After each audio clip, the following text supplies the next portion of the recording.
Morning, everybody. Welcome to the March 2023 Fort Bragg UCC meeting.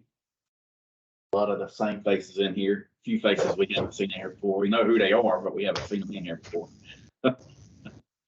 In the event of emergency, we'll all go out the door, rally at the Connex out there. In the event that we need AED or first aid, send a coroner over here. I know there's several of us in here that are qualified for performing CPR. Other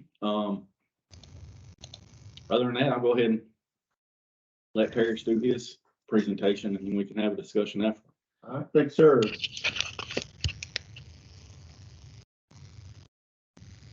Hello, welcome to the March UCC. This is Mr. Louis Panzer. He is our executive director for 811.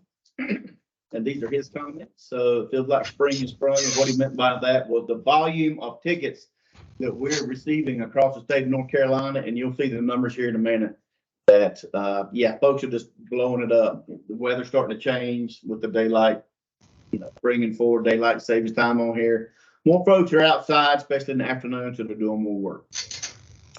Positive response reminder is added to all emails back to excavators to make sure that you're checking your positive response, not only via the email, everybody, but go back and physically check it. You can download the app and check it off the app or the website, right? And make sure everybody has said, yeah, we located, or go to 999s. They're outside of their 3-day working window. You can spool up a 3-hour request before you send a crew out on site, which is going to be a time saver for you. So they're not accessing the reasons for no call damage anymore. They actually did a report, and I was at the Locate Resolution Partnership Committee yesterday and was looking through it and kind of chuckling. Just the reasons people are not calling before they go out there and do this type of stuff. So there was a 93-year-old individual who wanted the line dug in one of the stories, and he hired a homeless individual to go out there and he dug into his house. So this different reasons. We were only going this deep, and the utility is supposed to be this deep, so we didn't think we needed a ticket. It was one of the biggest ones that I saw. We were only going 4 inches, and the utility is supposed to be XYZ. That would be true when the utilities are put in. They're put in at a depth. But if somebody comes along and grades or even fills on top of that, now your depth has changed, and that's something that once it's put in, they have no control over. When I used to work for the gas company, I ran a crew, and I was looking for a valve box one day, and I had the measurements. So I started using my metal locator, and I found it, and I started digging out, and a homeowner came out there. He said, "How'd you find that valve?" I said, "I had measurements and metal locator." He said, "I buried that thing 5 years ago." I said, "Well, don't do that next time. Let us know. We'll raise the valve box, and you can." He goes, "No, I don't want to look at it no more." I said, "Well, we have to have it. It's a critical valve, and it shuts off XYZ section, so don't bury him anymore." But yeah, he'd been out there watching us the whole time from his house. And when we started digging it up, he come out there. The CGA's got a bold goal. So they're going to do a 50% reduction, common ground alliance, CGA, in the next 5 years. Not sure what they're going to roll out to be able to do that. Is anybody going to the CGA conference in Orlando next month in April? Okay, I'll be there. So just wondered. Maybe we'll get some more information on how they're going to attain that next month. But last but not least, stay safe. Technically, winter isn't over yet. I guess it is now. He wrote this at the beginning of the month or the end of last month for our presentation this month. So it's technically spring now. 811 banners. I know I gave Rick one the other day, and am I giving you another one today, Rick? Yes, sir. Okay. So I have some in my car. If you would like one, we like him to put for Safe Digging Month, right? Next month, 2 times a year, we get 2 dark one. One is April Safe Digging Month. Does anybody know what the other one is except for Rick? Anybody? Yeah, August 11th, 811 day, right? August 11th. Yeah, August. Yeah, August 11th. So we're these are new banners we've got out. We tried to make them clear, concise, so somebody driving down the road can read it right quick instead of too much language in the banner. But if you do want one, I can give 2 per entity out. Again, we're asking high traffic, high visibility areas. Once I give it to you, I got to populate a little bit of information in our Trello board. And then when you place this, there's a QR code box here. just take your camera, scan it, and then it's going to ask for some information on where that thing is so we can kind of track them as well. But I do have some in my car if you would like some. All right, speaking of the numbers, so we're going to look at February last month versus 2022 in February. And you can see this is just across the state of North Carolina, but the locate requests in 1 month have increased over 1 year, over 13%. Again, we hired 4 new CSRs to help us with this volume. Hopefully, a lot of folks are doing electronically, either RTE, remote ticket entry, which I think is what Beth is using, or the single address ticket, which you can use either on the app or online as well, right? And you can keep up with it that way. But if you prefer to call old school way, it's a little more time consuming, especially for the homeowners, right? Because they want to call and call the ticket in, and then they want to tell the CSR the project they're doing, what they're doing. Yeah, I'm putting in a fence between me and my neighbor because blah, blah, blah. So they're measured by how many calls they take in a day. And when that call starts going like that, it blows it out of the water, so it messes them up. Moving to the right, and that's going to be for 2 months, right? January, February. You can see we're just shy of 17% increase. So the numbers across the state of North Carolina are blowing up. February transmissions up 14.4% increase, and then year to date 15.3. So as a reminder, does everybody know? So if I call a ticket in, that's 1 ticket, right? Does everybody know how many transmissions go out to the utility owners? That's about 5.6. It averages 5.4 to 5.7. So when we draw a polygon around that area, it all depends on how many utilities are going to be affected or in that area. That's how the transmissions go out. And it's generally 5.6. So in just Fort Bragg itself, the 3 hour, 72% increase. This says Guilford. Why am I? Dude, that is messed up right there. The beginning of your slide said Guilford as well. I'll do it. Thank you. I'm on the wrong one. You know why? Because I did my Guilford yesterday. It was still up.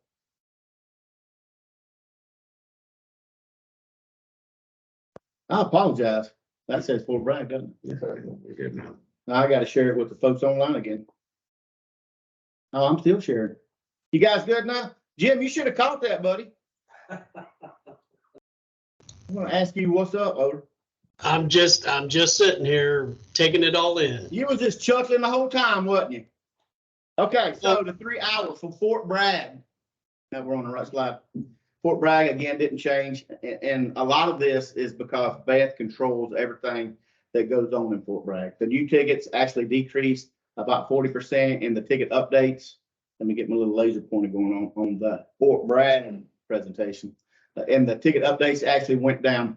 I know that they were having trouble with an individual that or an entity that was on Fort Bragg doing work, not going through Beth. Has that been resolved, Jim? Yes, it has. I think so, because the tickets went from 2 updates to no updates. Looking at February versus February. Average locates per day, Fort Bragg 5. And the 3 hour, again, no change year to date. The 2 months that we're measuring for 2023 of almost a 25% decrease. And again, the ticket updates went from 6 to 2. I think you guys had 2 in January, but still 67% decrease with the average locates per day year to date 6. So as a reminder, and I know it doesn't really affect folks here at Fort Bragg, but we're asking, so we're finding out from homeowners when they call and tell us about their projects that the contractor doing the work, was the fence, whether they're putting a pool in, whether they're putting irrigation, that they're having an homeowner to call. And we're like, no, that's a no-go, because if the homeowner calls it in and the contractor breaks a utility, the contractor is paying for that utility because they're not on that ticket. All right, so we're asking the contractors to make the original call, and if they're still there past the 15 working days, to make the update call too. Take ownership of that ticket. They're getting paid for that job. Now I talked to one homeowner and they said, yeah, they said the contractor called them, they're going to charge me $90. I said, the call's free. It didn't cost them anything. So they're going to charge you $90 to call a ticket in and then update it. I get a different contractor, but that's just me. But yeah, so if you can help spread that word too, don't make the homeowner, or don't have the homeowner call that in. So we've already met for the state, and then the LRPC was yesterday. So the only date that's good on here is the North Carolina Underground Damage Prevention Review Board. They're going to meet at the NC 811 Event Center Tuesday, April 18th, and that starts at 10 a.m. If you would like more information, you can follow along, go to their URL here. You can actually see who sits on the board, and I think there's some bios in there too. I'm not 100% sure, but it tells what entity they represent. Did anybody go to the LRPC? Online. So we got our treasure hunt. Did anybody do it last year? Nobody said it. So last year we gave $811 away, right? This year we're only giving $300 because of inflation. They just picked $300. I guess, you know, the folks who sit on the board said this is what they're going to give away. So go to the website. You can go to the app or the website. There's 6 videos that you can watch. Or if you are a professional excavator and you already know the answer to the question, you can just go answer the questions right quick, hit submit, which somebody did the other day because I watched them on their phone. And it says, you got all of them right, your name goes to a pot. At the close of business on the last day in April, we're going to pull out a name out of that. And you could be the winner for doing like 15 seconds of work, $300 in your pocket. An individual from my Harnett Johnson UCC actually won the 811 last year, and there's a photo of me giving him. We got the big check, but there's a real check too, the small one. But yeah, I mean, he was on social media, and me gave him the check out. So he's like, man, this is the easiest money I ever made for like 30 seconds of work. I mean, he brought his girlfriend or wife or something, so she knows about the money now too. We was all chuckling at him about that. Yeah, we gave him the devil for that.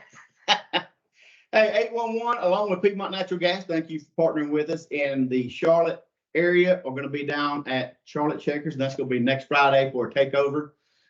We actually got to ride the Zamboni last year, which was pretty cool. I've never ridden one in my life.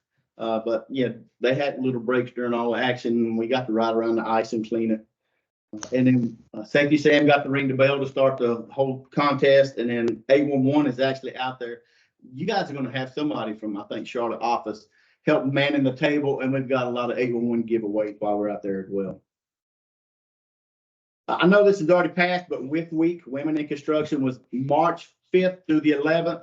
Want to highlight it. This year's theme was Many Paths, One Mission. And there was, Ann came to my Harnett Johnson UCC and actually interviewed one of the locators for a municipality around there and how she got started. I was listening to some of it, which was pretty cool. But again, the Women in Construction, we thank you for doing that. And they are busy highlighting that. I know Tammy Stout, who is one of my teammates in the Charlotte area, she is a member of the Charlotte chapter. So they've got local chapters, and then they've got state chapters as well. And there's a national chapter. As always, if you know what's going on within NCAA, we're getting ready to blow up. So Duke Energy's got their Lyman Rodeo at Sharon Harris Reserve. We're getting ready to roll that thing out there. They've got like 1,000 employees coming out there. So we got the mini excavator. We'll have our tent giveaways. If you have an event that you would like the mini excavator at, and 811 would normally come out, let us know. Send the request in via the website or the app. And if it's not already penciled on that date, somebody's using it, we can hook you up. Okay. And it's really cool. It sits on the trailer. It stays on the trailer.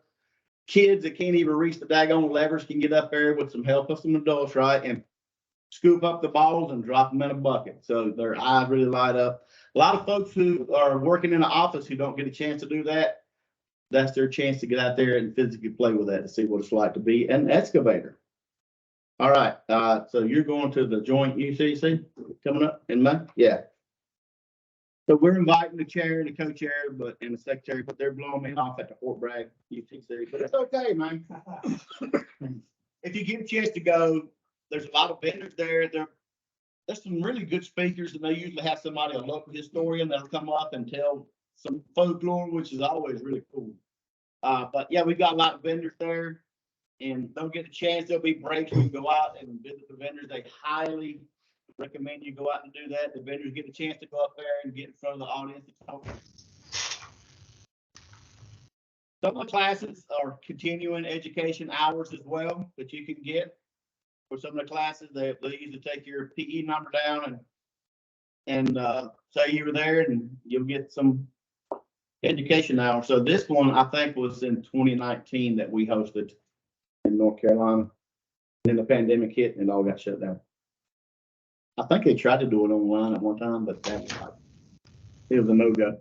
Hey, there's your good-looking NC 811 education team led by Miss Ann Rushing here in the middle. So Tyler Ross is the liaison in that area, and he'll actually be over there at the joint UCC this year. Hey, thanks for your time and attention. A copy of this PDF along with a sign-in roster and then these video minutes will be uploaded to the NC UCC website for your future viewing pleasure. So as always, you can go grab that URL and then send it to somebody and say, hey, here's the meeting that took place today. Go check it out. Hey, barring any questions and or comments, that concludes my presentation, folks. We good? All right, thank you. That was an awesome job, Austin. Thank you, Rick. Did we need to discuss moving the meter? Yeah, so I had a conversation with Jim. You want to talk about that, buddy? Yeah, go ahead. Okay. So I had a conversation with Jim the other day, and because of some conflicts coming up with Jim's department and DPW, they are not able to attend the meetings in person on Thursday. So they're wanting, if everybody's good with it, and the chair and co-chair and secretary are good with it, moving these meetings to Friday. Same time, 0900, but let's go from Thursday to Friday, if everybody's okay with it. Yeah, we don't have an issue with it. I think, yeah. All right, I'll put the paperwork in and we'll make that change. It'll show on the website, and then I'll make the change on my, is everybody getting my constant contact invites? You're not? You're still not, Tracy? Rick having forward. All right, before you leave, get with me and I'll make sure you're in the constant contact list, and you as well. Okay. Yeah, aside from that, Parrish, I've been sending that to the executive assistant for DPW, and she's been emailing all of DPW that invite. For that. Turn it back over to you, Mr. Chairperson. Anybody got anything they want to bring up or discuss? Any issues or new projects or anything? Rick? So most of you, or all of you, probably know more about projects on Fort Bragg than I will ever know. Y'all live out here, work out here. But we're trying to figure out process, as we talked about before. Now, working with Beth and locates, John and Beth, and y'all have that handled. Something we didn't know, because DOT is partnering with Fort Bragg to do projects like Pratt Street, College Street, Honeycutt out at Texas Pond. So, does everybody know Mr. Cartwright? Yes. He's with DPW project supervisor or something. So we finally got in touch with Mr. Cartwright and Mr. Gall, and Mr. Pico sent us a list of DPW liaison list. So what we're gonna do, we're gonna try to do is make sure that we're gonna build a briefing, right? So step-by-step briefing, if a new contractor is hired to do work on Fort Bragg, we want to make sure that they know the process, okay? So any information y'all have that will help us out, we would appreciate it. But did any of you, were you able to attend the utility meeting on Pratt and Rifle Range Road? So we sent that only to DPW liaisons, and then John, you correct me if I'm wrong, Light Speed and Spectrum, we sent it directly to them because there's no liaison for Pratt. Correct. So y'all, everybody was able to get the information? Yeah. That needed it, okay, so, you know, that's what I'm saying. We want to make sure that we're doing the right thing because these outside contractors that never worked on Bragg, they don't know. So we want to set them up for success. Plus, we want them to do what you want them to do. We have been instructed by Mr. Cartwright to go through the liaison. That's all I have. And that meeting was definitely, valuable. It cleared up a lot of, questions and we figured out exactly where there were gonna be conflicts. Good. meeting. Yep. If they didn't make it, they came. Some people were. Some liaisons called, some liaisons didn't, but I think we, for the most part, got everybody out there that needed to be there.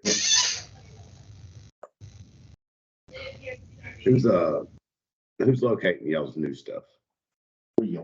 I Yeah, remember Isaiah. yeah, I do. Isaiah, so Bill retired. So Isaiah took over Bill's responsibility. So, in the event of that, be patient with Isaiah. He's learning his way around. But anytime he has a question, he calls me and I tell him if we've got any new conflicts there. And so.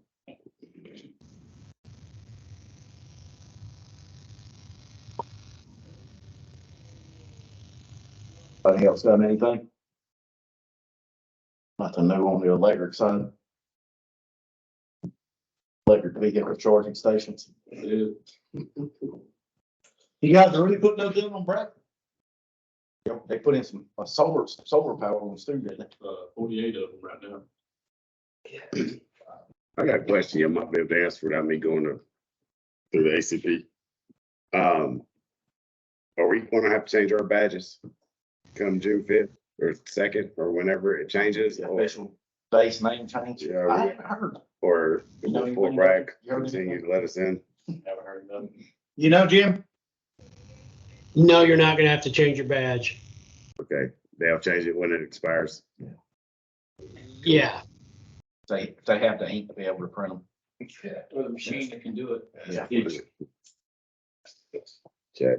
They got that machine fixed. No. You go in through the contractor gate, you can get one, but at the main gate, no. Telling people no, but I went there and got one. Same time they were telling me no, I went there and got one. If they have a little bit of ink that day, maybe. Must be what it was. I We actually had somebody do the same thing. They were saying no and we hadn't, but then you have other ones though, they don't. It's on to the main gate. At main gate. That's where it was. And I went in there and they said, it's been broke for I don't know how long. Yeah, well, some days it miraculously works, I guess. Yeah, I went in there to get the paper copy because everybody said it was broke. Walked in there and printed it out. I think it is, it's working. Yeah. The only issue I got with them, man, is they won't change my picture, man. It's from like 12 years ago. Still using your old one. Yeah, I think mine's about 7 or 8 years old. Yeah. Better. Man, they'll look at my picture and then they'll look up, look at my picture. Like, yeah, I got older, bro. I didn't age well. Don, you didn't even hear that. did I got a 60-year-old girl. No, I didn't. Who was it? you? No. I don't want to hear. His initials are Tracy. We don't really have anything. You know, we're continuing on our project. We're on Honeycutt. We're on Letterman Street. Starting to get into some congested areas. Yeah, I saw y'all when I came in on Honeycutt. Yeah. Does DSI, you have your own flaggers or you guys, they're hiring somebody contracted out? Yeah, they're using PSC. It's hard to get any good ones. We're still being recorded. That bill to the DSI. What bill? What bill? Jeff too. That's primary. I think it's in to you. Yeah. Is that Jeff too? The one over there in the neighborhood. Yeah. It's like $10. Come on. I say we send it to Tracy. There you go. It's something about them people, man, Tracy. Tracy was the one that hit it, so.